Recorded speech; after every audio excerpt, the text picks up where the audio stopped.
നമസ്കാരം. Lights camera action എന്ന നമ്മുടെ ചാനലിലേക്ക് ഒരിക്കൽ കൂടി സ്വാഗതം. ഞാൻ നിങ്ങളുടെ ശാന്തിയുള്ള ദിനേശ്. കാലം എത്ര വേഗം കടന്നു പോകുന്നു നിങ്ങൾ ആലോചിച്ചു. വയലാർ രാമവർമ്മ എന്ന് പറഞ്ഞ മലയാളത്തിൻ്റെ പ്രിയപ്പെട്ട കവി അകാലത്തിൽ ഈ ലോകം വിട്ടുപോയിട്ട് കുറച്ച് വർഷങ്ങളായി എന്നല്ലേ നമ്മൾ കരുതൂ. ഇന്നലെ ഒക്ടോബർ 27 വയലാർ രാമവർമ്മ സാർ മരിച്ചിട്ട് 50 വർഷമായി. എനിക്ക് ആലോചിച്ചിട്ട് അത്ഭുതമായിപ്പോയി. 50 വർഷമായി വയലാർ ഈ ലോകം വിട്ടുപോയിട്ട്. ഞാനടക്കം അല്ല, മലയാളി മൊത്തം ഒരു പാട്ടെങ്കിലും വയലാറിൻ്റെ ഒരു ദിവസം കേൾക്കാതിരിക്കുമോ? എൻ്റെ വീട്ടിലാണെങ്കിലും ഞാൻ എന്താ പറയുക, ഐഷ എന്ന് പറഞ്ഞ കഥാപ്രസംഗം എത്ര കാലം കേട്ടാലും മതിയാവാത്ത. വയലാർ എഴുതുകയാണല്ലോ. മഞ്ഞപ്പുള്ളിയുള്ള നീല ജാക്കറ്റും കുഞ്ഞു തുങ്ങലിട്ട പാവാട ചുറ്റും എന്നൊക്കെ പറഞ്ഞിട്ട് പൊട്ടി പൊട്ടിച്ചിരിക്കുന്ന കുപ്പിവളകളും മറക്കുമോ നിങ്ങളെന്നെ ഐഷയെ എന്ന് സാംബശിവൻ സ്റ്റേജിൽ നിന്ന് പാടുമ്പോൾ, മറക്കില്ല നമ്മൾ ഈ ഐഷയെ എന്ന് പ്രേക്ഷകർ തിരിച്ച് മറുപടി പറയുമ്പോൾ, അതൊക്കെ എഴുതിയ മഹാനായ കവി മരിച്ചിട്ട് 50 വർഷം. വയലാർ രാമവർമ്മയുടെ പേരിൽ കേരളത്തിലെ വലിയ ഒരു അവാർഡുണ്ടല്ലോ, വയലാർ രാമവർമ്മ ട്രസ്റ്റിൻ്റെ അവാർഡ്, വയലാർ അവാർഡ്. 1 ലക്ഷം രൂപയും കാനായി കുഞ്ഞിരാമൻ്റെ രൂപകൽപ്പന ചെയ്ത പ്രശസ്തി ശില്പവും പ്രശസ്തി പത്രവുമാണ് അവാർഡ് തുക. തീർച്ചയായിട്ടും വിലമതിക്കുന്ന അവാർഡാണ്. ആർക്കും വളഞ്ഞ വഴിയിലൂടെ വാങ്ങാൻ പറ്റാത്തതാണ്. ഇവിടെ ഒരു കവി കുറേ കാലം പരാതി പറഞ്ഞിരുന്നു, എനിക്കെതിരെ ഒരു ദ്രോഹിയായ മറ്റൊരു കവിയാണ് എനിക്കിട്ട് പാര പണിഞ്ഞെന്നൊക്കെ പറഞ്ഞിരുന്നു. അദ്ദേഹത്തിന് അവാർഡ് കിട്ടിയപ്പോൾ പിന്നെ പരാതിയൊന്നുമില്ല. ഇന്നലെ അദ്ദേഹം അവിടെ ഉണ്ടായിരുന്നു. അപ്പോൾ കഴിഞ്ഞ വർഷവും ഞാൻ വയലാർ അവാർഡിന് പോയിരുന്നു. ഇന്നലെ മഴയായതുകൊണ്ട് വീട്ടിൽ ഒറ്റയ്ക്ക് ഇരിക്കണമെന്ന് സിന്ധുവിനെയും കൂടെ കൊണ്ടുപോയി. വയലാറിൻ്റെ തിരഞ്ഞെടുത്ത കുറേ പാട്ടുകളുടെ ഗാനമേളയൊക്കെ ഉണ്ടായിരുന്നു. തീർച്ചയായിട്ടും കോരിച്ചൊരിയുന്ന മഴയത്തും നിശാഗന്ധി ഓപ്പൺ ആഡിറ്റോറിയത്തിൽ കാണികൾ അല്പം കുറവായിരുന്നു എങ്കിൽ പോലും ഭംഗിയായിട്ട് 49ാമത് വയലാർ അവാർഡ് കൊടുത്തു. വയലാർ ട്രസ്റ്റിൻ്റെ ഇപ്പോഴത്തെ പ്രസിഡൻറ്റ് പെരുമ്പടവ് ശ്രീധര സാറാണ്. കഴിഞ്ഞ ആഴ്ചയാണ് അദ്ദേഹത്തിൻ്റെ 2ാമത്തെ മകൾ മരിച്ചത്, അനിത. തിരുവനന്തപുരത്തെ പെരുമ്പടവ് ഹൗസിൽ മകൾ മരിക്കുമ്പോൾ അദ്ദേഹം പെരുമ്പടവത്താണ്. മൂത്ത മകൾ അല്ലിയും ഭർത്താവും ഒക്കെ ആയിട്ട്. അദ്ദേഹം വന്നില്ല മകളെ കാണാൻ, അവസാനമായി കാണാൻ വന്നില്ല. കാരണം യാത്ര ചെയ്യാൻ വയ്യ, ഒപ്പം നല്ല ഓർമ്മക്കുറവുണ്ട് അദ്ദേഹത്തിന്, അതുകൊണ്ട് വന്നില്ല. ഇപ്പോൾ എന്താ പറയുക, വയലാർ ട്രസ്റ്റിൻ്റെ പ്രസിഡൻ്റായ അദ്ദേഹമില്ലാതെ അവാർഡ് കൊടുക്കേണ്ടി വന്നു. ചെയർമാൻ ഇല്ലാത്തതുകൊണ്ട് വയലാർ അവാർഡ് മുൻ വർഷങ്ങളിൽ നേടിയ 13 പേർ ചേർന്ന് 13 വയലാർ അവാർഡ് വാങ്ങിയ 13 വർഷം 13 പേര് വാങ്ങിയ ആ 13 പേരും കൂടെ ചേർന്ന് തപോമയിയുടെ അച്ഛൻ എന്ന നോവൽ എഴുതിയ ഈ സന്തോഷ് കുമാറിന് വയലാർ പുരസ്കാരം നൽകി. 1 ലക്ഷം രൂപ ഞാൻ നേരത്തെ പറഞ്ഞില്ല, കാനായി കുഞ്ഞിരാമൻ്റെ ശില്പവും പ്രശസ്തി പത്രവുമാണ്. അപ്പോൾ അതുപോലെ കല്ലറ ഗോപനും പന്തളം ബാലനും ശ്രീറാമും രാജലക്ഷ്മിയും അപർണയും ഒക്കെ ചേർന്ന് മനോഹരമായ വയലാർ ഗാനങ്ങളുടെ ഒരു ഗാനമേളയും ഉണ്ടായിരുന്നു. മഴയൊന്നും വഹിക്കാതെ പോയില്ലായിരുന്നെങ്കിൽ വലിയ നഷ്ടമായിപ്പോയി. 50 വർഷം നമ്മളൊരു കവി മരിച്ചിട്ട് അദ്ദേഹത്തെ 50 വർഷമായി മലയാളി ചർച്ച ചെയ്യുന്നു എന്ന് പറഞ്ഞാൽ, അദ്ദേഹം മരിക്കുമ്പോൾ ഇന്ന് പാടുന്ന പല കുട്ടികളുടെ അച്ഛനും അമ്മയും വിവാഹിതരായിട്ട് പോലും ഇല്ല. എന്നിട്ടും അവരുടെ കുട്ടികൾ വയലാറിൻ്റെ പാട്ടുകൾ പാടുന്നു. തീർച്ചയായിട്ടും മറ്റൊരു കവിക്കും അവകാശപ്പെടാൻ പറ്റുമെന്ന് എനിക്ക് തോന്നുന്നില്ല. ഇവിടെ ഇപ്പോൾ പി ഭാസ്കര മാഷുണ്ട്, ശ്രീകുമാരൻ നമ്പി സാറുണ്ട്, യൂസഫ് അലി കച്ചേരിയുണ്ട്, ഒരുപാട് പേര് ഇല്ലേ, ഒരുപാട് പാട്ടെഴുത്തുകാരുണ്ട്. പക്ഷേ വയലാറിനോളം ഇവരെ ആരെയും താരതമ്യപ്പെടുത്താതിരിക്കുന്നതാണ് നല്ലത്. നമ്മളിന്ന് സംസാരിക്കുന്നത് നിങ്ങൾ അധികം കേട്ടിട്ടില്ലാത്ത വയലാറിനെ കുറിച്ചാണ്. വയലാറിൻ്റെ ജീവിതയാത്രയിലുള്ള നുറുങ്ങു സംഭവങ്ങളെക്കുറിച്ചാണ്.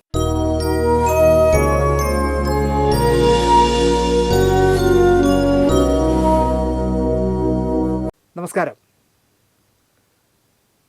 നാനയുടെ മദ്രാസ് ലേഖകനായി, നാന തുടങ്ങി 2-3 മാസം കഴിഞ്ഞപ്പോഴത്തേക്കും മദ്രാസ് ലേഖകനായിട്ട് മധുവയ്പ്പനെ പോസ്റ്റ് ചെയ്തു. മധുവയ്പ്പന മദ്രാസിലെത്തി സിനിമാക്കാരെയൊക്കെ പരിചയപ്പെട്ട് അവരുടെ അഭിമുഖങ്ങളെടുത്ത് ഇങ്ങനെ നടക്കുന്ന കാലത്ത് വയലാർ രാമവർമ്മയെ അദ്ദേഹം പോയി കണ്ടു. അതിനെക്കുറിച്ച് വളരെ വിശദമായി മധുവയ്പ്പന പറഞ്ഞിട്ടുണ്ട്. വയലാർ രാമവർമ്മയെ ഞാൻ സ്മരിക്കുന്നത് അദ്ദേഹം മലയാള സിനിമയ്ക്ക് കുറേയേറെ നല്ല ഗാനങ്ങൾ എഴുതിയതുകൊണ്ടല്ല, ഏറ്റവും നല്ല ഗാനരചനയ്ക്കുള്ള ദേശീയ പുരസ്കാരം ആദ്യമായി നേടിയ മലയാളി എന്ന നിലയ്ക്കുമല്ല. അച്ഛനും ബാപ്പയും എന്ന ചിത്രത്തിലെ മനുഷ്യൻ മതങ്ങളെ സൃഷ്ടിച്ചു എന്നുള്ള പാട്ടിനാണല്ലോ ആദ്യമായിട്ട് മലയാളത്തിന് ഗാനരചനയ്ക്കുള്ള ദേശീയ അവാർഡ് കിട്ടുന്നത്. ചുവപ്പ് മഷി കൊണ്ട് കുറേ വിപ്ലവ ഗാനങ്ങളും ഭാവഗീതങ്ങൾ പോലെയുള്ള നാടകഗാനങ്ങളും എഴുതി കേരളീയരുടെ മനസ്സിനെ ഇളക്കിമറിച്ച് ചരിത്രത്തിൻ്റെ ഗതി ഇടത്തോട്ട് മാറ്റി ഒഴുക്കുന്നതിൽ പ്രധാന പങ്ക് വഹിച്ചതുകൊണ്ടുമല്ല. ഇടതുപക്ഷ രാഷ്ട്രീയ പാർട്ടികൾ ചരമ ദിനാചരണം നടത്തി അദ്ദേഹത്തെ സ്വന്തം തത്വശാസ്ത്രങ്ങളിൽ തളച്ചിടാൻ നോക്കുന്നതും ഞാൻ കാര്യമാക്കുന്നില്ല. മധുവയ്പ്പന പറയുകയാണ്, രാജവംശത്തിൽ പിറന്ന രാമവർമ്മയെ അടുത്ത സുഹൃത്തുക്കൾ മാത്രമല്ല കമ്മ്യൂണിസ്റ്റുകാർ പോലും തിരുമേനി എന്ന് വിളിക്കുന്നത് ഞാൻ കേട്ടിട്ടുണ്ട്. പക്ഷേ ഞാനങ്ങനെ വിളിച്ചിട്ടില്ല. അദ്ദേഹത്തിന് ക്ഷത്രിയ ആകാരമോ രാജകലയോ ഇല്ലായിരുന്നു. വയലാർ ഒരിക്കലും പൂണൂലും ധരിച്ചിരുന്നില്ല. ആ ചെറിയ മനുഷ്യനെ അറിയാത്തവരാരും കേരളത്തിലില്ല. ബൽസാക്ക് എന്ന ഫ്രഞ്ച് കഥാകാരൻ തൻ്റെ ശിഷ്യനായ മോപ്പസാങ്ങിനോട് ഒരിക്കൽ പറഞ്ഞു, ഏതെങ്കിലും ഒരു കുതിരയെക്കുറിച്ച് എഴുതാതെ നീ കണ്ട കുതിരയെക്കുറിച്ച് എഴുതണം. അതുപോലെ ഞാൻ കണ്ട വയലാറിനെക്കുറിച്ചാണ് ഞാൻ ഈ പറഞ്ഞതെല്ലാം എന്നാണ് വൈപ്പന പറയുന്നത്. വയലാർ എന്ന പേര് കേൾക്കുമ്പോൾ നമുക്ക് 1946 വയലാറിൽ നടന്ന കമ്മ്യൂണിസ്റ്റ് സായുധ വിപ്ലവത്തെക്കുറിച്ച് ഓർമ്മിച്ചു പോകും. എന്നാൽ രാമവർമ്മ അതിലൊന്നും പങ്കെടുത്തിട്ടില്ല. അന്ന് അദ്ദേഹത്തിന് അതിനുള്ള പ്രായവും ആയിട്ടില്ലായിരുന്നു. വയലാർ ഗർജിക്കുന്നു എന്ന കവിത എഴുതിയത് പോലും വയലാറല്ല, പി ഭാസ്കരനാണ്. പിന്നെയും കുറേ വർഷങ്ങൾ കഴിഞ്ഞ ശേഷമാണ് ആദ്യം ONVയും പിന്നീട് രാമവർമ്മയും പടപ്പാട്ടുകൾ എഴുതി തുടങ്ങുന്നത്. ഞാൻ ആദ്യമായി വയലാർ രാമവർമ്മയെ കാണുമ്പോൾ അദ്ദേഹം മലയാള സിനിമയിലെ അതികായകന്മാരിൽ ഒരാളായി വളർന്നു കഴിഞ്ഞിരുന്നു. അക്കാലത്ത് മലയാളത്തിൽ ഒരു വർഷം 40ഓളം ചിത്രങ്ങളാണ് നിർമ്മിക്കപ്പെട്ടിരുന്നത്. അതിൽ പകുതി എണ്ണത്തിലെങ്കിലും ഗാനങ്ങൾ എഴുതിയിരുന്നത് വയലാറായിരുന്നു. ഒരു ചിത്രത്തിൽ കുറഞ്ഞത് 5 പാട്ടെങ്കിലും കാണുകയും ചെയ്യും. 2ാം സ്ഥാനം ശ്രീകുമാരൻ തമ്പിക്കായിരുന്നു. അക്കാലത്ത് സംവിധാന നിർമ്മാണ രംഗങ്ങളിലേക്ക് തിരിഞ്ഞിരുന്ന പി ഭാസ്കരൻ വല്ലപ്പോഴുമേ ഗാനങ്ങൾ എഴുതിയിരുന്നുള്ളൂ. പി ഭാസ്കരൻ മാഷ് സംവിധാനം ചെയ്ത സിനിമയ്ക്ക് തിരക്കഥയും ഗാനങ്ങളും ശ്രീകുമാരൻ തമ്പി സാറിനെ കൊണ്ട് എഴുതിച്ചിട്ടുണ്ട്, ഭാസ്കരൻ മാഷ് എഴുതാതെ. ഇടയ്ക്ക് ONV കുറുപ്പ് ബാലമുരളി എന്ന തൂലികാ നാമത്തിൽ എഴുതിക്കൊണ്ടിരുന്നു. കുമാരസംഭവമൊക്കെ ചെയ്യുമ്പോൾ ബാലമുരളി എന്നാണ് പേര്. കാരണം അന്ന് സർക്കാർ ജോലിയുള്ളവർ, ശമ്പളം വാങ്ങുന്നവർ ഇത്തരം കാര്യങ്ങൾ ചെയ്യാൻ പാടില്ലായിരുന്നു. മിക്കവാറും എല്ലാ വർഷവും സംസ്ഥാന അവാർഡ് ലഭിച്ചിരുന്നത് വയലാറിനാണ്. ശരിയാണ്, 1946 അല്ല 1969 സംസ്ഥാന സർക്കാർ സിനിമകൾക്ക് അവാർഡുകൾ നൽകാൻ തീരുമാനിക്കുന്നത്. ആദ്യ അവാർഡ് കമ്മിറ്റിയിൽ CI പരമേശ്വരൻ പിള്ളയായിരുന്നു അധ്യക്ഷൻ. Kainikkara Padmanabha Pillai, P Kesavadev, Chirakkal Balakrishnan Nair, K Balakrishnan, Kambissery Karunakaran, K Krishnan, Mrs KM Mathew, V Abdulla, M Divakaran എന്നടങ്ങിയ 10 അംഗ ജൂറിയായിരുന്നു ആദ്യത്തെ അവാർഡ് നിശ്ചയിച്ചത്. അടിമകളും കടൽപ്പാലവും മൂലധനവും നദിയും കൂട്ടുകുടുംബവും കള്ളിച്ചെല്ലമയും ഒക്കെ ഉണ്ടാഞ്ഞിട്ടും മികച്ച ചിത്രമായി മെറിലാൻഡിൻ്റെ P സുബ്രഹ്മണ്യത്തിൻ്റെ കുമാരസംഭവം തിരഞ്ഞെടുത്ത് വിവാദമുണ്ടാക്കിയ, ആദ്യ അവാർഡിൽ തന്നെ വിവാദമുണ്ടാക്കിയ കമ്മിറ്റിയാണല്ലോ ഇത്. കുമാരസംഭവത്തിനായി സംഗീതം നൽകിയ G ദേവരാജനാണ് ആദ്യത്തെ സംഗീത സംവിധായകൻ്റെ പുരസ്കാരം നേടിയത്. കുമാരസംഭവത്തിലും വയലാർ പാട്ടുകൾ എഴുതിയിരുന്നു. എന്നാൽ നദിയിലെയും കടൽപ്പാലത്തിലെയും ഗാനങ്ങൾക്ക് വയലാറിനായിരുന്നു പുരസ്കാരം. പിന്നെ 6 വർഷം കൂടിയേ വയലാർ ജീവിച്ചിരുന്നുള്ളൂ. 3 തവണ, ഈ 6 വർഷത്തിനിടയിൽ 3 തവണ കൂടി അദ്ദേഹം തന്നെ മികച്ച ഗാനരചയിതാവായി മാറി കഴിഞ്ഞ 7 വർഷത്തിനിടയിൽ. അപ്പോൾ 7 വർഷത്തിനിടയിൽ 4 തവണ അദ്ദേഹമാണ് അവാർഡ് വാങ്ങിയത്. 1972, 74, 75. പി ഭാസ്കരൻ, ONV, ശ്രീകുമാരൻ തമ്പി എന്നിവർ ഓരോ തവണ ഇതിനിടയിൽ അവാർഡ് നേടി.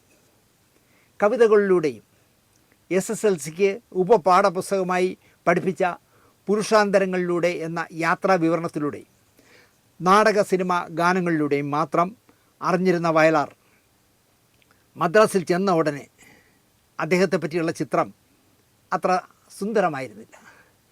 ഈ സിനിമയ്ക്കും നാടകത്തിനൊക്കെ പാട്ട് എഴുതിയിരുന്ന, അല്ലെങ്കിൽ നേരത്തെ പറഞ്ഞതുപോലെ എന്താ പറയുക, കവിതകളൊക്കെ എഴുതിയിരുന്ന വയലാറിനെ കുറിച്ച് വൈപ്പന മദ്രാസിലെത്തുമ്പോൾ കേട്ട വാർത്തകളൊന്നും നല്ലതായിരുന്നില്ല.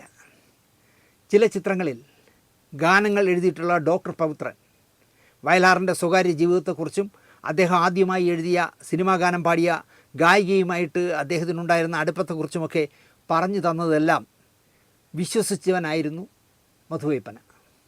അതിനുശേഷം ഉയർന്നു വന്ന ഗാനരചയിതാവ് വയലാറിൻ്റെ അമിതമായ മദ്യപാനത്തെക്കുറിച്ചും മറ്റും പൊടിപ്പും തൊങ്ങലും വച്ച് പറഞ്ഞതും മധുവൈപ്പന വിശ്വസിച്ചു. മനസ്സിൽ ഇങ്ങനെയെല്ലാമുള്ള വികൃത സങ്കല്പവുമായിട്ടാണ് 1973 മെയ് മാസം 3-ാം തീയതി സന്ധ്യ കഴിഞ്ഞ ശേഷം മധുവൈപ്പനയും നാനയുടെ എഡിറ്ററായിരുന്ന KVS ഇളയതും കൂടി വയലാർ താമസിച്ചിരുന്ന പഴയ വുഡ്ലാൻഡ്സ് ഹോട്ടലിൽ ചെന്നത്. എന്നാൽ നിമിഷ നേരം കൊണ്ട് വയലാർ രാമവർമ്മ മധുവൈപ്പനയുടെ സ്നേഹവും ആദരവും പിടിച്ചുപറ്റി. അപവാദങ്ങൾ പറഞ്ഞ അരസികന്മാരുടെയും അദ്ദേഹത്തിൻ്റെയും പെരുമാറ്റത്തിലും സമീപനത്തിലും അത്ഭുതകരമായ എന്താ പറയുക അന്തരമുണ്ടായിരുന്നു എന്നാണ് വൈപ്പന പറയുന്നത്. ഇത്ര പ്രസരിപ്പുള്ള അധികം പേരെ ഞാൻ കണ്ടിട്ടില്ല എന്നാണ് വൈപ്പനയുടെ വിലയിരുത്തൽ. വളരെ കാലത്തെ പരിചയമുള്ള മട്ടിലായിരുന്നു അദ്ദേഹം പെരുമാറിയത്. 5 അടിയിലധികം ഉയരമുണ്ടോ എന്ന് സംശയം. വിവിധ ഭാവങ്ങൾ പ്രകടിപ്പിക്കാൻ ഉതകാത്ത തടിച്ചു വിങ്ങിയ മുഖം. ചെന്നപാടെ വയലാർ ചോദിച്ചത്, നമുക്കെങ്ങനെയാണ് സംസാരം തുടങ്ങേണ്ടത്? അത് ഗാനമാകണോ, ഗാനാത്മകമാകണോ, കവിതാപരമായിരിക്കണോ? എനിക്ക് ഇവ രണ്ട് തമ്മിൽ വ്യത്യാസമൊന്നുമില്ല. എൻ്റെ ഗാനങ്ങൾ കവിതകളാണ്. അതുകൊണ്ട് നിങ്ങൾക്ക് ഏത് വേണോ ചോദിക്കാം എന്നായി. അപ്പോൾ വൈപ്പന ചോദിച്ചു, അതെങ്ങനെ? ഏതോ ഒരു തിരക്കഥാകൃത്ത് എഴുതിയ കഥാപാത്രങ്ങൾക്കനുസരിച്ച് പാടാൻ വേണ്ടി എഴുതുന്ന ഗാനങ്ങളെ കവിതകൾ എന്ന് വിളിക്കാനാവുമോ എന്നായി വൈപ്പന. ആദ്യത്തെ ഇൻ്റർവ്യൂവിൽ തന്നെ ഇങ്ങനെയാണ് ചോദിച്ചത്. സിനിമയിലെ സന്ദർഭത്തിനനുസരിച്ചാണ് എഴുതുന്നത് എങ്കിലും എൻ്റെ ഗാനങ്ങൾ കവിതകളാണ്. പക്ഷേ പഴയ സങ്കല്പങ്ങളിലൂടെ അതിനെ കാണരുതെന്ന് മാത്രം. കവിതയുടെ ആന്തരിക രൂപമാണ് സിനിമ ഗാനങ്ങൾ. കുറഞ്ഞത് എൻ്റെ ഗാനങ്ങളെങ്കിലും അങ്ങനെയാണെന്ന് ഞാൻ അവകാശപ്പെടുന്നു. തുടർന്ന് ആ മുഖത്തു നിന്നും വന്നത് സരസ്വതി പ്രവാഹമായിരുന്നെന്നും അത് അന്ന് ടേപ്പ് ചെയ്ത് വച്ചിരുന്നെങ്കിൽ എന്നും സൂക്ഷിക്കാവുന്ന ഒരു ഖണ്ഡകാവ്യമോ ഗദ്യ കവിതയോ ആക്കാമായിരുന്നുവെന്നും വൈപ്പന പറയുന്നു. വയലാറിനെ കണ്ടതിൻ്റെ പിറ്റേ ദിവസം വൈപ്പനയും ഇളയതും KVS ഇളയതും പി ഭാസ്കരനെ കണ്ടു. ഇതേ ചോദ്യം ഭാസ്കരൻ മാഷിനോട് ചോദിച്ചു. വയലാർ പറഞ്ഞതിന് നേരെ കടകവിരുദ്ധമായ അഭിപ്രായമാണ് ഭാസ്കരൻ മാഷ് പറഞ്ഞത്. സിനിമാ ഗാനം വെറും വിൽപ്പന ചരക്കാണെന്നും അത് കവിതയുമായി യാതൊരു ബന്ധവുമില്ല എന്നും ഭാസ്കരൻ മാഷ് തുറന്ന് പറഞ്ഞു. ഈ വിഷയം നാനയിൽ ഒരു തുടർ സംവാദമാക്കി മാറ്റി വൈപ്പന. നാന തുടങ്ങിയിട്ട് കഷ്ടിച്ച് 6 മാസമാകുന്നതേ ഉള്ളൂ. താരങ്ങളുടെ കൊച്ചു വർത്തമാനത്തിനും സ്തുതിയും മാത്രമല്ലാതെ നിലവാരമുള്ളതും നൽകണം എന്നാഗ്രഹിച്ചു വൈപ്പന.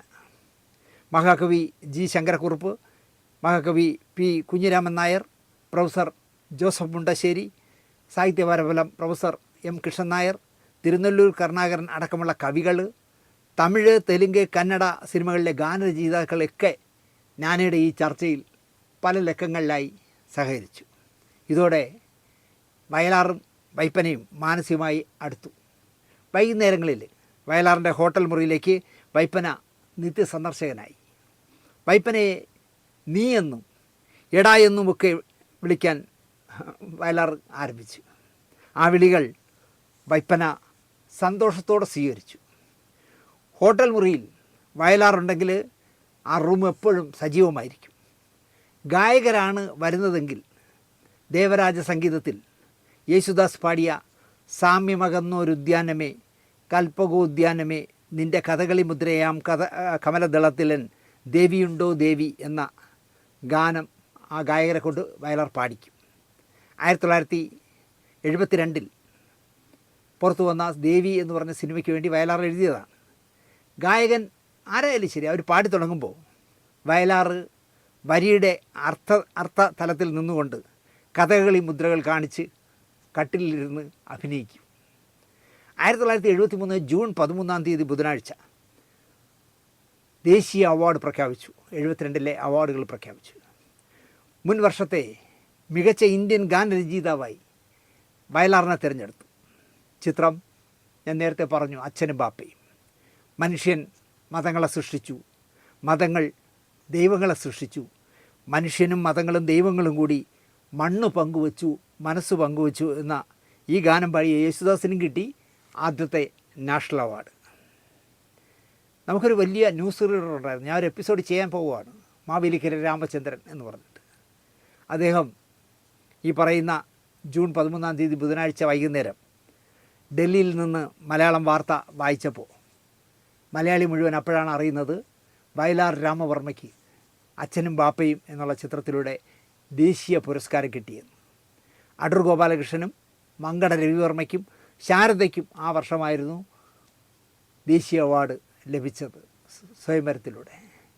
പിറ്റേന്ന് രാവിലെ തന്നെ വൈപ്പന വയലാറിൻ്റെ റൂമിലെത്തി. അതിനു മുന്നേ തന്നെ പ്രശസ്ത നിർമ്മാതാവ് സുപ്രിയ ഹരിപ്പോത്തൻ കുപ്പിയുമായി ആഘോഷിക്കാനെത്തിയിരുന്നു. അങ്ങനെ 2 ലഹരിയിലായിരുന്നു വയലാർ എന്നാണ് വൈപ്പന പറയുന്നത്. അതായത് അവാർഡ് കിട്ടിയതിൻ്റെ ലഹരിയും മദ്യത്തിൻ്റെ ലഹരിയിലുമായിരുന്നു. നീ ഇന്ന് എൻ്റെ കൂടെ തന്നെ കാണണം, മറ്റ് എങ്ങും പോകരുതെന്നായി വയലാർ. സന്തോഷപൂർവ്വം വൈപ്പന അത് സമ്മതിച്ചു. ഹോട്ടൽ സവേരിയിൽ നിന്ന് അപ്പോൾ ഒരു ഫോൺ വന്നു.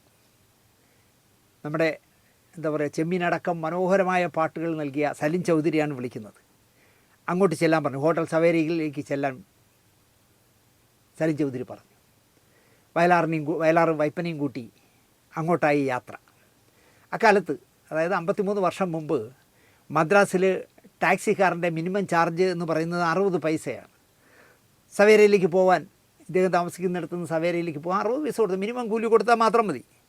കാറിൽ നിന്നിറങ്ങിയ വയലാർ 10 രൂപ എടുത്ത് ഡ്രൈവർക്ക് നീട്ടി. എന്നിട്ട് ഒരൊറ്റ നടത്തം അങ്ങ് വെച്ചു. ബാക്കി വാങ്ങണ്ടേ എന്നായി വൈപ്പന. വേണ്ടടാ, അതവൻ ഹോട്ടലിൽ കൊണ്ടുവന്ന് തന്നോളും എന്ന് പറഞ്ഞിട്ട് പുള്ളി പോയി. സലിം ചൗധരിയും MP ശ്രീനിവാസനും വയലാറിനെ കാത്തിരിക്കുകയാണ്. 3 മഹാപ്രതിഭകൾക്കിടയിൽ സിനിമാ പത്രപ്രവർത്തകൻ മാത്രമായ മദ്യപിക്കാത്ത വൈപ്പനയും.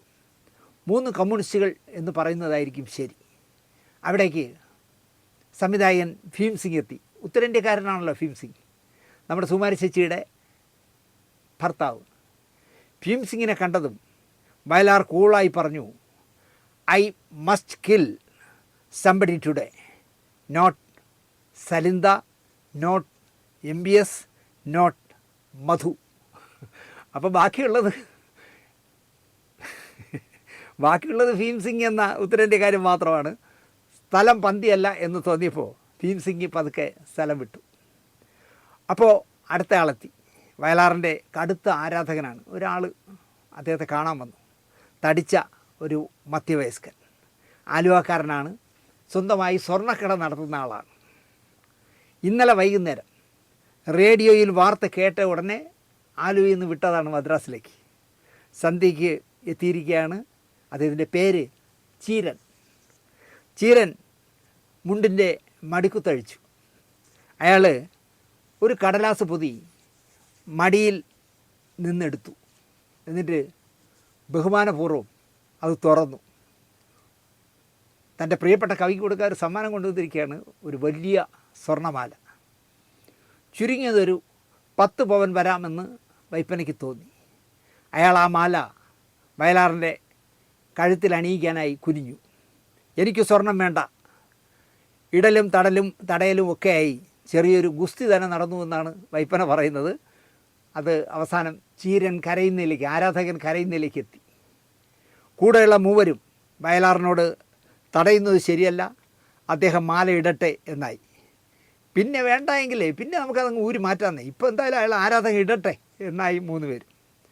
വയലാർ സമ്മതിച്ച് കഴുത്ത് നീട്ടി. കരയാൻ പോയ ചീരൻ ചിരിച്ചു. സന്തോഷവാനായി ചീരൻ വൈപ്പനയുടെ അടുത്ത് വന്നിരുന്നു മാലയിട്ടിട്ട്. വൈപ്പന ചെവിയിൽ തിരക്കി, എത്രയുണ്ട് ഈ മാല എന്ന് ചോദിച്ചു. അയാൾ വളരെ കൂളായിട്ട് പറഞ്ഞു, 14 പവൻ. ഇപ്പോഴത്താണെങ്കിൽ 14 ലക്ഷം രൂപ. ആലോചിച്ച് നോക്കിയേ, ഒരാരാധകൻ ആലുവയിൽ നിന്ന് റേഡിയോ കേട്ടിടാൻ അടുത്ത ട്രെയിനോ ബസ്സോ പിടിച്ച് വന്നതാണ് മദ്രാസിൽ. ഈ 14 പവൻ്റെ ജ്വല്ലറി കിടന്നൊരു വലിയ മാല എടുത്തുകൊണ്ടൊക്കെ വന്നു. പുറത്ത് നല്ല മഴ.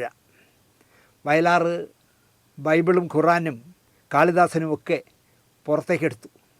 ആ സന്ധ്യയെയും ആ മഴയെയും വയലാർ മനോഹരമായൊരു സന്ദർഭമാക്കി മാറ്റി എന്നാണ് വൈപ്പന പറയുന്നത്. ഉറക്കം വിളിച്ച രാത്രിയായിരുന്നു അന്ന്. ആരും ഉറങ്ങിയില്ല.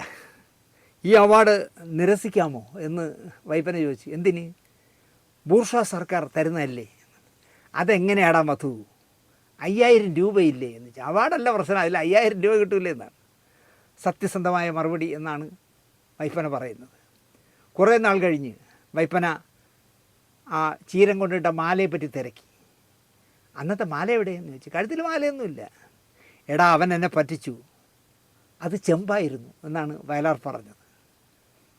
ഇപ്പോൾ നമ്മളെ കേരളത്തിൽ ദ്വാരപാലകർ അയ്യപ്പന് കാവൽ നിൽക്കുന്നവരെ കുറിച്ച് ഉണ്ണികൃഷ്ണൻ പോറ്റി പറഞ്ഞ കണക്ക് വയലാറും അന്ന് വെറുതെ കള്ളം പറഞ്ഞതാണ്. ഒരു സ്വർണ്ണ കച്ചവടക്കാരൻ ഇത്രയും ദൂരം വന്ന് പറ്റിക്കില്ല എന്ന് ആർക്കും മനസ്സിലാവും. പക്ഷേ എന്നാലും നിർദോഷമായൊരു കള്ളം വയലാർ പറഞ്ഞു. എടാ, അത് ചെമ്പാടാ. ഇതുപോലുള്ള നിർദോഷമായ കള്ളങ്ങൾ വയലാർ പലപ്പോഴും പറയുമെന്നാണ് വൈപ്പന പറയുന്നത്. വയലാർ സമരത്തിൽ ഞാൻ പങ്കെടുത്തിട്ടുണ്ടെന്ന് ഇതുപോലെ ഒരിക്കൽ ഒരു നുണ കാച്ചിയിരുന്നു വൈപ്പനയോട് വയലാർ. എന്തിനാണ് ഈ നല്ല മനുഷ്യൻ നിർദോഷമായ കള്ളങ്ങൾ പറയുന്നത് എന്ന് വൈപ്പന മരിക്കും വരെയും ഉത്തരം കണ്ടെത്തിക്കൊണ്ടേയിരുന്നു. പക്ഷേ ഉത്തരം കിട്ടിയില്ല. ഈ മനുഷ്യൻ എന്തിനാണ് ഇത്രയും വിശാലമായി ചിന്തിക്കുന്നത്, ഇത്രയും നന്നായിട്ട് കവിതയും പാട്ടുകളൊക്കെ എഴുതുന്ന ഈ വലിയ മനുഷ്യൻ, പ്രശസ്തനായ മനുഷ്യൻ എന്തിനിങ്ങനെ നിർദോഷമായ കള്ളങ്ങൾ പറയുന്നു എന്ന് വൈപ്പനയൊക്കെ ആലോചിച്ചിട്ട് ഉത്തരം കിട്ടിയതേയില്ല. വയലാറിൻ്റെ മനസ്സ് എപ്പോഴും ഉണർന്നു തന്നെ ഇരിക്കും എന്നാണ് വൈപ്പന പറയുന്നത്. അദ്ദേഹത്തെ പോലെ വികാരജീവികളായ അധികം പേരെ തൻ്റെ ജീവിതത്തിൽ കണ്ടിട്ടില്ല എന്നും നമ്മൾ വൈപ്പന പറയുന്നു. നാഷണൽ അവാർഡ് കിട്ടിയ വയലാറിൻ്റെ കളർ ട്രാൻസ്പെറൻസി എടുക്കാൻ ഫോട്ടോഗ്രാഫർ പ്രഭാകരനുമായി വയലാർ താമസിക്കുന്നിടത്ത് എത്തി. കാര്യം പറഞ്ഞപ്പോൾ അടക്കി വയ്ക്കാതെ ആ സന്തോഷം അദ്ദേഹം പ്രകടിപ്പിച്ചു. നാനയുടെ കവറടിക്കാൻ നിങ്ങളുടെ ട്രാൻസ്പെറൻസി എടുക്കണം എന്ന് പറയുമ്പോൾ അദ്ദേഹം ജാടയൊന്നും കാണിച്ചില്ല, ഭയങ്കരമായിട്ട് സന്തോഷത്തോടെ അതിന് സമ്മതിച്ചു. നാനയിൽ വയലാർ രാമവർമ്മയുടെ മുഖചിത്രമായി അടിച്ചു വന്നു. നടീനടന്മാരുടേതല്ലാത്ത ഒരു കവർ ചിത്രം ആദ്യമായി നാനയിൽ വരുന്നത് വയലാറിൻ്റേതായിരുന്നു. വയലാർ പണത്തിന് വലിയ വില കൽപ്പിക്കാത്ത മനുഷ്യനാണെന്നാണ് വൈപ്പന വിലയിരുത്തുന്നത്.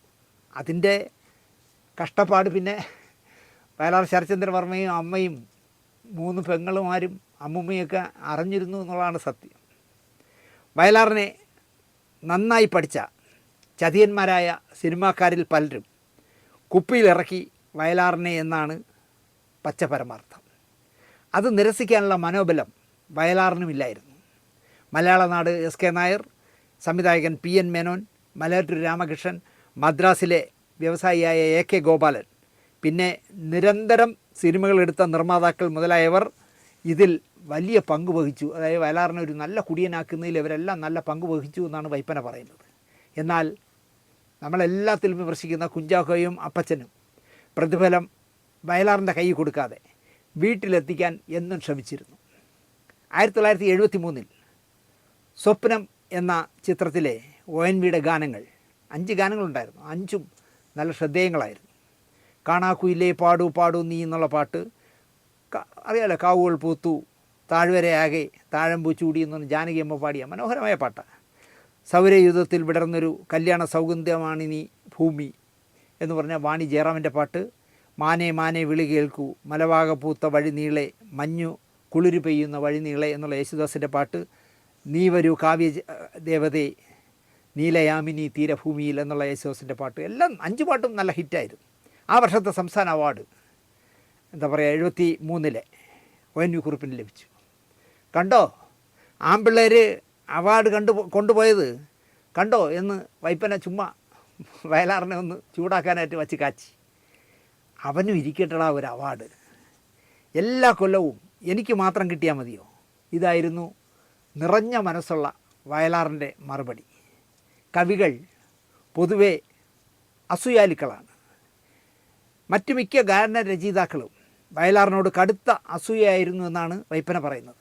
എന്നാൽ വയലാർ ഒരിക്കലും മറ്റ് ഗാനരചയിതാക്കളോട് അസൂയപ്പെടുകയോ അവരെ താഴ്ത്തിക്കെട്ടുകയോ ഒരിക്കലും സംസാരത്തിൽ ഉണ്ടായിട്ടേയില്ല എന്നാണ് വൈപ്പന പറയുന്നത്. മദ്രാസിലെ ഉസ്മാൻ റോഡിലുള്ള 38 നമ്പർ 2 നില കെട്ടിടത്തിൻ്റെ മുകളിലത്തെ നിലയിൽ ജയഭാരതിയായിരുന്നു താമസിച്ചിരുന്നത്. പിന്നീട് അവർ ഒരു നിർമ്മാതാവിൻ്റെ അശോക് നഗറിലെ വീട്ടിലേക്ക് താമസം മാറ്റി. നിർമ്മാതാവിനെ നിങ്ങൾക്കറിയാമല്ലോ, അദ്ദേഹത്തിൻ്റെ മദ്രാസിലെ കീപ്പായിട്ട് കുറേ കാലം വച്ചിരുന്നു. പോട്ടെ. ജയഭാരതി വിട്ട വീട് മലയാള നാട് SK നായർ തൻ്റെ നിർമ്മാണ കമ്പനിയുടെ ഓഫീസാക്കി. SK നായർ സിനിമാ നിർമ്മാണം നിർത്തിയപ്പോൾ ആ കെട്ടിടം വയലാറിന് കൈമാറി. ബെഡ്റൂമൊക്കെ AC ആക്കി. ഒരു നാൾ വയലാറും PN മേനോനും വൈപ്പനയും വർത്തമാനം പറഞ്ഞിരിക്കുമ്പോൾ നമ്മുടെ നടി ഷീല കയറി വന്നു വയലാറിനെ കാണാനായിട്ട്. മതിയൊള്ളി എന്ന് പറഞ്ഞ് ഒരു പ്രസിദ്ധീകരണം ഉണ്ടായിരുന്നു തമിഴിൽ. ആ മതിയൊള്ളി എന്ന് പറഞ്ഞാൽ വാരികയുടെ ഉടമസ്ഥൻ മതിയൊള്ളി ഷൺമുഖം എന്നാണ് അറിഞ്ഞിരുന്നത്. ഷൺമുഖം ഒരു സിനിമ നിർമ്മിക്കുന്നു. ഷീലയാണ് സംവിധാനം, MS വിശ്വനാഥനാണ് സംഗീതം. വയലാർ ആ പടത്തിന് വേണ്ടി പാട്ടെഴുതണം എന്ന് പറയാനാണ് ഷീല വന്നത്. ഷീല വന്ന് സംസാരിച്ച് കുറച്ച് കഴിയുമ്പോഴേക്കും MS വിശ്വനാഥനും മതിയൊള്ളി ഷൺമുഖവും എത്തി. MS വിശ്വനാഥൻ ഹാർമോണിയം വെച്ച് ഒരു ട്യൂൺ വായിച്ചു. അപ്പം തന്നെ വയലാർ അതിന് വരികൾ എഴുതി. പ്രേതത്തിന് പാടാനുള്ളതാണ്. S ജാനകിയാണ് പാടുന്നത്. നിശിതിനി നിശിതിനി ഞാനൊരു രാപ്പാടി പാടാം എൻ വിരഹഗാനം പ്രാണനിൽ ഉയരും യക്ഷഗാനം എന്ന് പറഞ്ഞ മനോഹരമായ പാട്ടാണല്ലോ നിശീതിനി എന്നുള്ള പാട്ട്. ഈ പാട്ടിനെ പറ്റി വൈപ്പന പറഞ്ഞത് ഞാനിങ്ങനെ ആലോചിക്കുമ്പോൾ ഇപ്പോൾ എത്ര പേർക്ക് അറിയാമെന്ന് എനിക്കറിയില്ല. ഈ നിശിതിനി എന്നുള്ള യക്ഷഗാനത്തിലെ പാട്ട് അതിൻ്റെ റൈറ്റ് ഇനി ആജീവനാന്ത റൈറ്റ് എനിക്കാണ്. ഞാൻ നിഴൽക്കണ്ണാടി എന്ന് പറഞ്ഞൊരു സീരിയൽ ചെയ്യാണ്, ഹൊററും ക്രൈമോ ആണ്. അതിൻ്റെ ഒരു ടൈറ്റിൽ സോങ്ങും വേണം. ആരെങ്കിലും കൊണ്ട് ചെയ്യിക്കാം. പക്ഷേ എനിക്കൊരു ആഗ്രഹം മലയാളത്തിൽ ശ്രദ്ധേയമായ ഏതെങ്കിലും ഒരു യക്ഷിപ്പാട്ടെടുത്ത് ടൈറ്റിൽ സോങ് ആക്കാം. സൂര്യ TVക്ക് വേണ്ടിയാണ്. ഞാൻ ആദ്യം വിളിച്ചത് അരവം മണിയെയാണ്. എന്താ ഞാൻ പറഞ്ഞു, കള്ളിയങ്കാട്ട് നീലിയിലെ ഒരു പാട്ടില്ലേ, ഓ ആ ജാനകിയമ്മ പാടിയ ആ പ്രേതപ്പാട്ട്, ഓ ആ പാട്ട് ഒരു സീരിയലിൻ്റെ ടൈറ്റിൽ സോങ് ആക്കാൻ തരാമോ? പിന്നെന്താ തരാമല്ലോ. ഞാൻ പറഞ്ഞു, ഞാൻ വന്ന് കാണാം സാർ. ഞാൻ എന്ത് തരണം സാറിന് എന്ന് ചോദിച്ചു. എനിക്കൊരു 2 lakhs rupees തന്നാൽ തരാം. 2 ലക്ഷം രൂപ. ഞാൻ പറഞ്ഞു, സാറേ ആ കല്ലിയങ്കാട്ട് നീലി എന്ന് പറഞ്ഞാൽ പടം എടുക്കാൻ 2 ലക്ഷം ആയി കാണില്ല. അതായി കാണില്ലായിരിക്കും, പക്ഷേ ഞാൻ എൻ്റെ പാട്ട് തരണമെങ്കിൽ 2 ലക്ഷം രൂപ തരണം. ഞാൻ പറഞ്ഞു, അതിനുള്ള പ്രാപ്തി വരുമ്പോൾ ഞാൻ വന്ന് കാണാം സാറെന്ന് പറഞ്ഞ് ഞാൻ കട്ട് ചെയ്തു. ഞാൻ ഈ വിവരം സിനിമാ മംഗളത്തിൻ്റെ മദ്രാസ് ലേഖകനായ CN കൃഷ്ണൻകുട്ടിയോട് പറഞ്ഞു. അപ്പോൾ കൃഷ്ണൻകുട്ടി പറഞ്ഞാൽ വേറെയും പാട്ടുകളുണ്ടല്ലോ. ഞാൻ പറഞ്ഞു, ഉണ്ട്. യക്ഷഗാനം എന്ന് പറഞ്ഞ പടത്തില്ലേ നിശീതിനി എന്ന് പറഞ്ഞൊരു പാട്ടുണ്ട്. MS വിശ്വനാഥൻ സംഗീതം കൊടുത്ത് വയലാർ എഴുതിയതാണ്. യക്ഷഗാനത്തിൻ്റെ ആണെങ്കിൽ നമുക്ക് വാങ്ങിക്കാം. വേണ്ട, അതെങ്ങനെ? ഈ മതിയൊള്ളി ഷൺമുഖം എന്ന് പറഞ്ഞ ഒരാളിൻ്റെയാണ് ആ പടം. ഞാൻ പറഞ്ഞതെ അദ്ദേഹം മരിച്ചുപോയി. അദ്ദേഹത്തിൻ്റെ മകൻ മതിയൊള്ളി കുമാറുണ്ട്, എൻ്റെ സുഹൃത്താണ്. ഞാൻ അവനോട് സംസാരിക്കാം. അപ്പോൾ മതിയൊള്ളി കുമാറുമായിട്ട് CN കൃഷ്ണൻകുട്ടി സംസാരിച്ചു. എല്ലാം കേട്ട് അയാൾ തരാൻ സമ്മതമാണ്. പക്ഷേ അയാളൊരു ചോദ്യം ചോദിച്ചു, യഥാവത്ത് കിടക്കുമോ എന്നിട്ട് എന്തെങ്കിലും കിട്ടുമോ? എന്നെ CN കൃഷ്ണൻകുട്ടി വിളിച്ചിട്ട് പറഞ്ഞു, എടാ ദിനേശേ, അയാൾ കുമാർ പാട്ട് തരും, യഥാവത്ത് കിടക്കുമോ എന്ന് ചോദിക്കണം, എന്തെങ്കിലും കൊടുക്കാൻ പറ്റുമോ എന്നിട്ട്. ഞാൻ പറഞ്ഞു, എന്ത് കൊടുക്കണം? എടാ ഒരു 5000 രൂപയെങ്കിലും അയാൾക്ക് കൊടുക്കണം എന്ന് പറഞ്ഞു. ഞാൻ പറഞ്ഞു, അതെന്താ, ഞാൻ എഗ്രിമെൻറ്റ് പത്രവും അതിൻ്റെ ഒരു ചെക്ക് അയച്ചു തരാം, അയാൾ കൊടുക്കാനുള്ള കാശിൻ്റെ ചെക്ക് അയച്ചു കൊടുക്കാമെന്ന് പറഞ്ഞിട്ട് ഞാൻ 25,000 രൂപ അയച്ചു കൊടുത്തു. കാരണം ഷീല സംവിധാനം ചെയ്ത സിനിമ, വയലാർ രാമവർമ്മ സാർ എഴുതിയ പാട്ട്, MS വിശ്വനാഥൻ എന്ന് പറഞ്ഞ സംഗീതത്തിൻ്റെ കുലപതി സംഗീതം കൊടുത്ത പാട്ട്, S ജാനകിയമ്മ പാടിയ പാട്ട്. അപ്പോൾ അത്രയെങ്കിലും കൊടുത്തില്ലെങ്കിൽ നാണക്കേടല്ലേ. ഞാൻ 25,000 രൂപയുടെ ചെക്ക് അയച്ചു കൊടുത്തു. എന്നോട് CN കൃഷ്ണൻകുട്ടി പറഞ്ഞത്, ആ ചെക്ക് കൊടുത്തപ്പോൾ അയാൾ എവിടെയൊക്കെ ഒപ്പിടണോ അവിടെയൊക്കെ ഒപ്പിട്ടു എന്നാണ് പറഞ്ഞത്. അത് അയാൾക്ക് ഒന്നും നോക്കണ്ട, 25 രൂപ കിട്ടിയപ്പോൾ അയാൾക്ക് ഭയങ്കര സന്തോഷമായിരുന്നു കുമാറിന്. ഞാനത് സൂര്യ ടി വിയിലെ നിഴൽക്കണ്ണാടിയിൽ ഉപയോഗിച്ചു ടൈറ്റിലായിട്ട്. അപ്പോൾ നമ്മളെ ടൈറ്റിൽ എഴുതി കാണിക്കുമ്പോൾ ഓരോരുത്തരുടെ പേര് വരുമല്ലോ. എനിക്ക് തന്നെ ഒരു ചമ്മലായിരുന്നു. ഗാനരചന വയലാർ, സംഗീതം MS വിശ്വനാഥൻ, ഗായിക S ജാനകി എന്നൊക്കെ എഴുതി കാണിച്ചിട്ടാണ് ആ പാട്ട് സംപ്രേഷണം ചെയ്തത്. എനിക്കിത് ഈ വയലാറിനെ കുറിച്ച് പറഞ്ഞുകൊണ്ടിരിക്കുമ്പോൾ എനിക്ക് പെട്ടെന്ന് അതാണ് ഓർമ്മ വരുന്നത്. വയലാറുമായി ജ്യേഷ്ഠാനുജ ബന്ധം വൈപ്പന സൂക്ഷിച്ചിരുന്നു. ദേശീയ അവാർഡ് ലഭിച്ചതിൻ്റെ സന്തോഷ സൂചകമായി തലശ്ശേരിയിൽ വയലാറിന് ഒരു സ്വീകരണം നൽകാൻ അവിടെയുള്ള ഏതോ ഒരു സംഘടന തീരുമാനിച്ചു. ദേശീയ അവാർഡ് വാങ്ങി മദ്രാശിയിൽ വന്നിറങ്ങിയ വയലാറിനെ കാണാൻ വൈപ്പന ചെല്ലുമ്പോൾ കൂടെ സംവിധായകൻ JD തോട്ടാനും കവിയൂർ പൊന്നമ്മയുടെ ഭർത്താവും നിർമ്മാതാവും സംവിധായകനുമൊക്കെയായ മണിസ്വാമിയും മദ്രാസിലെ നേരത്തെ പറഞ്ഞ വ്യവസായി AK ഗോപാലനും നോവലിസ്റ്റ് VKNനും ഉണ്ട് വയലാറിൻ്റെ കൂടെ. 5 പേരുടെ കയ്യിലും മധുചഷകം നിറഞ്ഞ ഗ്ലാസ്സുകളായിരുന്നു. വൈപ്പനയെ കണ്ട പാടെ, എടാ മധു, എനിക്ക് നാളെ തലശ്ശേരിയിലെ ഒരു സ്വീകരണമുണ്ട്, നീയും വരണം. വരാമല്ലോ, അതിനെന്താ എന്നായി വൈപ്പന. അതേ, നാളെ വൈകുന്നേരമാണ്, അതിനെന്താ, ഞാൻ റെഡി എന്ന് വീണ്ടും വൈപ്പന. പോകരുതെന്ന് മണിസ്വാമി ആംഗ്യം കാണിച്ചിട്ടും വൈപ്പന വാക്ക് മാറ്റിയില്ല. വയലാർ 44 46 95 എന്ന നമ്പറിൽ ഫോൺ കറക്കി ആലപ്പുഴയിലേക്ക്, വയലാറിലേക്ക്, അദ്ദേഹത്തിൻ്റെ വീട്ടിലേക്ക്. അദ്ദേഹത്തിൻ്റെ ഭാര്യ ഫോൺ എടുത്തപ്പോൾ വയലാർ പറഞ്ഞു, അമ്മയും കൂട്ടി നാളെ തലശ്ശേരിയിൽ നീ എത്തണം എന്ന് ചട്ടം കെട്ടി. വയസ്സായ അമ്മയല്ലേ, എന്തിനാണ് അവരെയെല്ലാം കുട്ടൻ ബുദ്ധിമുട്ടിക്കുന്നത് എന്നായി JD തോട്ടാൻ. എനിക്ക് കിട്ടുന്ന സ്വീകരണം എൻ്റെ അമ്മയും ഭാര്യയൊക്കെ കാണട്ടെന്നേ എന്നായി വയലാർ. ഇവിടേക്ക് അക്കാലത്തെ കലാസംവിധായകനായ ഭരതൻ കയറി വന്നു. എല്ലാവരും ഇരിക്കുമ്പോൾ ഭരതൻ ചുമരിച്ചാരി നിന്നു. ആരും ഭരതനോട് ഇരിക്കാൻ പറഞ്ഞില്ല, കാരണം അത്രയ്ക്ക് വളർന്നിട്ടില്ല, അതുകൊണ്ടാണ്. ഇരിക്കാറായിട്ടില്ല എന്നുള്ളതുകൊണ്ട് ആരും ഇരിക്കാനും പറഞ്ഞില്ല. ഭരതൻ അതിൽ പരിഭവമില്ല. ഭരതൻ്റെ കൂടെ റൂമിൽ ചെന്ന് ഡ്രസ്സ് മാറിയിട്ട് ഒരു 9 മണിക്ക് നീങ്ങി വാ എന്നായി വയലാർ. മണിസ്വാമി അപ്പോഴും തടയാൻ നോക്കുന്നുണ്ട്. അതിന് ഒരു വലിയ കാര്യമുണ്ടെന്ന് പിന്നെയാണ് വൈപ്പനയ്ക്ക് മനസ്സിലായത്. പോകാനായി എണീറ്റ വൈപ്പനയെ വയലാർ അടുക്കളയിലേക്ക് കൂട്ടിക്കൊണ്ടുപോയി. മണിസ്വാമിയും തോട്ടാനും മധുവിനെ തടയുന്ന കാര്യം വയലാർ തുറന്നങ്ങ് പറഞ്ഞു. അത് കേട്ടപ്പോൾ വൈപ്പന ഒന്ന് ഞെട്ടി. വൈപ്പനയ്ക്കത് സമ്മതമായിരുന്നില്ല. ആ യാത്ര അതിന് ഞാനില്ല എന്നങ്ങ് തീർത്തു പറഞ്ഞു. എന്നാൽ ഞാനില്ല, തനിച്ചങ്ങ് പോയാൽ മതി എന്നായി വൈപ്പന. എന്നാൽ നീ വരണ്ട, ഞാനങ്ങ് പൊയ്ക്കോളാം എന്നായി വയലാർ. പൊയ്ക്കോ, പക്ഷേ ഞാനിത് എഴുതും എന്നായി വൈപ്പന. ക്രിസ്മസും തമസും എന്ന് ഹെഡിങ് ഇട്ടോ എന്നായി VKN. ക്രിസ്തുമസും തമസും നീ എഴുതുമോ എന്ന് വൈപ്പന ചോദിച്ചു. അല്ല, വയലാർ വൈപ്പനോട് ചോദിച്ചു. കണിശമായി എഴുതൂ എന്ന് വൈപ്പന. ഭരതൻ്റെ ബൈക്ക് കയറി വൈപ്പന സ്ഥലം വിട്ടു. പറഞ്ഞിരുന്ന ആളുമായിട്ട് തലശ്ശേരിക്ക് വയലാർ പോയിരുന്നു എന്ന് വൈപ്പന പിന്നെ മണിസ്വാമിയെ കണ്ടപ്പോൾ തിരക്കി. പോയിരുന്നു എന്നായിരുന്നു ഉത്തരം. വയലാറാണ് കഥാപാത്രമെന്ന് വ്യക്തമാക്കാതെ സിനിമയിൽ നാനയിൽ ക്രിസ്മസും തമസും എന്ന ഹെഡിങ്ങിൽ ഈ തലശ്ശേരിക്ക് പോയ യാത്ര ഒരു ഗോസിപ്പായിട്ട് വൈപ്പന എഴുതി വിട്ട് അടിച്ചു വന്നു. ഈ വാർത്ത വന്നത് ശരിക്കും വയലാറിനെ അസ്വസ്ഥനാക്കി. പക്ഷേ വയലാർ മാന്യനായതിനാൽ ഒരിക്കൽ പോലും വൈപ്പനയോട് ഇക്കാര്യം ചർച്ച ചെയ്തതേയില്ല. ആ എടാപട ബന്ധം അവസാനം വരെ വയലാർ നിലനിർത്തി. 1975 കാലഘട്ടത്തിൽ നാന അടക്കമുള്ള കുങ്കുമം ഗ്രൂപ്പ് തിരുവനന്തപുരത്ത് നിന്നാണ് പ്രസിദ്ധീകരിച്ചിരുന്നത്. വയലാർ മരിക്കുമ്പോൾ മധു വൈപ്പന നാനയുടെ എഡിറ്ററാണ്. വയലാർ തിരുവനന്തപുരം മെഡിക്കൽ കോളേജിൽ മരിക്കുമ്പോൾ വൈപ്പന തലസ്ഥാനത്തുണ്ട്. അവസാനമായി മൃതദേഹം കാണാൻ വൈപ്പന പോയില്ല. ദുഃഖം തോന്നഞ്ഞിട്ടല്ല പോകാത്തത്, മരണം അദ്ദേഹം സ്വയം ഭരിച്ചതാണെന്ന് നല്ല ബോധ്യമുള്ളതിനാലാണ് പോകാഞ്ഞത് എന്നാണ് വൈപ്പന പറയുന്നത്. 46-ാം വയസ്സിൽ ഒരു ജീനിയസ് സ്വയം മരണം വരിച്ചതിൻ്റെ പ്രതിഷേധമായിട്ടാണ് വൈപ്പന അവസാനമായി വയലാറിനെ കാണാൻ പോകാത്തത്. രാത്രി 1 മണിക്കായിരുന്നു മരണം.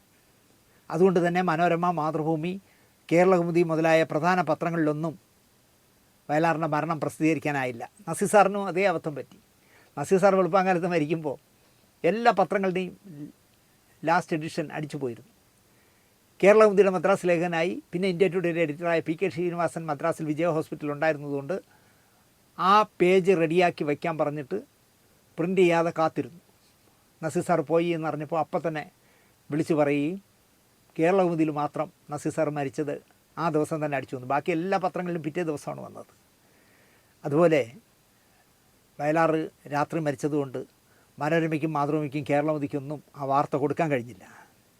CPIയുടെ പ്രസിദ്ധീകരണമായ ജനയുഗം പത്രത്തിലും കുങ്കുമം ഗ്രൂപ്പിൻ്റെ അക്കാലത്തെ ദിനപത്രമായ കേരളദേശത്തിലും മാത്രമാണ് മരണവാർത്ത അടിച്ചു വന്നത്. ജനയുഗം നേരത്തെ വാർത്ത കമ്പോസ് ചെയ്ത് വച്ചിരുന്നു. കേരളദേശം മെഡിക്കൽ കോളേജിൽ തുടരെ വിളിച്ച് വിവരങ്ങൾ ചോദിച്ചിരുന്നു. രാത്രി 10 മണിക്ക് മരണം ഇന്ന് തന്നെ ഉണ്ടാകും എന്ന് ഉറപ്പായപ്പോൾ 11 മണിക്ക് മരിച്ചു എന്ന് കാണിച്ച് കേരളദേശം അടിച്ചു പ്രിൻ്റ് ചെയ്ത് വിട്ടു. 1 മണിക്ക് ശേഷമായിരുന്നു വയലാറിൻ്റെ മരണം. പിറ്റേന്ന് BJT ഹാളിൽ അന്ത്യോപചാരത്തിനായി വയലാറിനെ കിടത്തി. ജനസമുദ്രമായിരുന്നു. അതിൽ വയലാറിനോട് അസൂയയും വിദ്വേഷവും പുലർത്തിയിരുന്ന കവികളും ഉണ്ടായിരുന്നു എന്നാണ് വൈപ്പന പറയുന്നത്. മരിക്കുന്നതിനും 2 നാൾ മുമ്പ് കുങ്കുമം എഡിറ്ററായിരുന്ന പ്രശസ്ത സാഹിത്യകാരൻ ഉറൂബിനോടൊപ്പം വൈപ്പന മെഡിക്കൽ കോളേജിൽ ചെന്നിരുന്നു. വെന്റിലേറ്ററിലായതിനാൽ നേരിൽ കാണാനായില്ല. മലയാറ്റൂർ രാമകൃഷ്ണനും SK നായരും ദുഃഖിതരായി അവിടെ നിൽപ്പുണ്ടായിരുന്നു. മരിക്കുമ്പോൾ വയലാറിന് ഒരു സമ്പാദ്യവും ഉണ്ടായിരുന്നില്ല. അമ്മ, ഭാര്യ, 4 ചെറിയ കുട്ടികൾ. ഇതൊക്കെ മനസ്സിലാക്കിയ അന്നത്തെ മുഖ്യമന്ത്രി C. അച്യുതമേനോൻ മുൻകൈയെടുത്ത് വയലാർ ട്രസ്റ്റ് പെട്ടെന്ന് രൂപീകരിച്ചു. ചെയർമാനായതും അച്യുതമേനോൻ തന്നെ.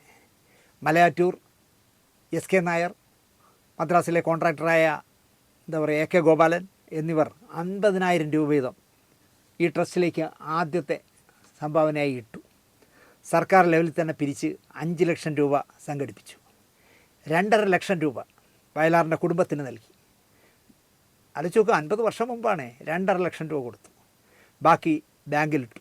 അതിൻ്റെ വാർഷിക പലിശ കൊണ്ട് വയലാർ അവാർഡും മലയാളത്തിൽ ഏറ്റവും കൂടുതൽ മാർക്ക് നേടുന്ന കുട്ടിക്കുള്ള സ്കോളർഷിപ്പും നൽകുന്നു. 1976 രൂപീകൃതമായ വയലാർ രാമവർമ്മ ട്രസ്റ്റിൻ്റെ 50 വയസ്സാണ് 2026. 10 വർഷം എന്തോ നീളുന്ന പരിപാടികളാണ് വയലാർ ട്രസ്റ്റ് ആസൂത്രണം ചെയ്യുന്നത്. മലയാള സിനിമയ്ക്ക് സംഭവിച്ച ഏറ്റവും വലിയ നഷ്ടങ്ങളിലൊന്ന് വയലാർ രാമവർമ്മയായിരുന്നു എന്ന് പറയാം. സത്യമാഷിനെ പോലെ, PJ ആൻ്റണിയെ പോലെ നിരവധി പേര് ഇവിടുന്ന് കടന്നുപോയല്ല നനച്ചിരിക്കാതെ. അതുപോലെ തന്നെ ഒരു വലിയ നഷ്ടമായിരുന്നു വയലാർ രാമവർമ്മയെ.